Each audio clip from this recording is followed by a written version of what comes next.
All right, Asa, take 8 or so. We're just going to roll with it, whatever it is. Just finally finished writing our senators about the Restrict Act. And I apparently need to clarify now, I am not doom and gloom about this. I don't think that this thing, if it passes, destroys America, yada, yada, yada. I think more my concern was how under the radar it had kind of been. And maybe that's the thing if I'm not on TikTok, so people on TikTok hear about it. But this feels like the attention to consequences ratio is way skewed off, which is why my last video was very much trying to be, hey everyone, go look into this because it's happening and we should know. And I think if enough people disagree, the senators will not pass it because they want to get reelected. We just need people to look into it and disagree with it.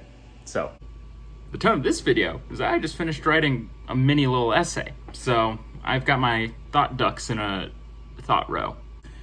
First thought, too much power to the executive branch. You said it very nicely. You probably would agree and say it better and more because you've studied politics more than I have, but I would like to end this trend of giving the executive branch a lot of power under the name of national security because it has been taken way too far.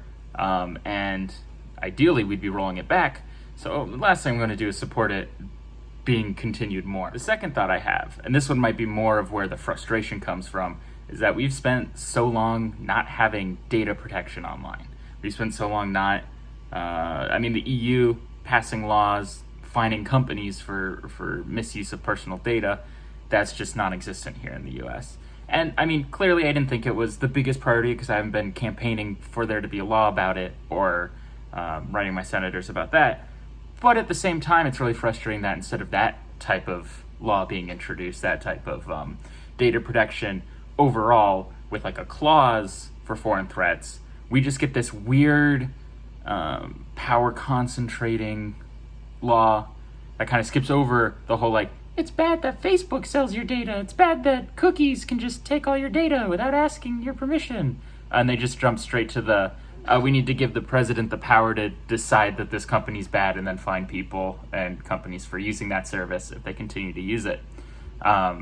So again, most of my frustration was, well, we can make a law that will, in theory, get this in the trap, right? If we go, you need to keep users' data secure and private, and there needs to be no way for it to leak, and you can't sell it. And that means if you're a company under the laws and jurisdiction of a foreign government, where they could knock on your door and say, give us your data, and you have no recourse, then that is included in there, and you can't then store Americans' data on your server. But at the same time, I tell Facebook, you can't sell data without a very clear disclaimer, not a 50-page white paper of that you have people click the little box for. I mean, like a paragraph that says, we are going to sell your personal data. That kind of law, I think, would be much more effective, both for TikTok and for the general American. It would do much more good. So that's where my frustration is. Anyway, so I really liked your thoughts. Well put together, probably more put together than mine. I'd love to hear other people's thoughts in the comments. Again, I still feel like this isn't as talked about as it should be. Maybe it's got to get farther in the Senate before people start thinking of it as actually a possibility. But whatever the case, you got thoughts, leave them below. I'd love to frickin' hear them. I'll keep you updated if anything major happens. And Asa, I'll see you on a time. I'm sorry I messed up this video's timing. That's on me. Bye.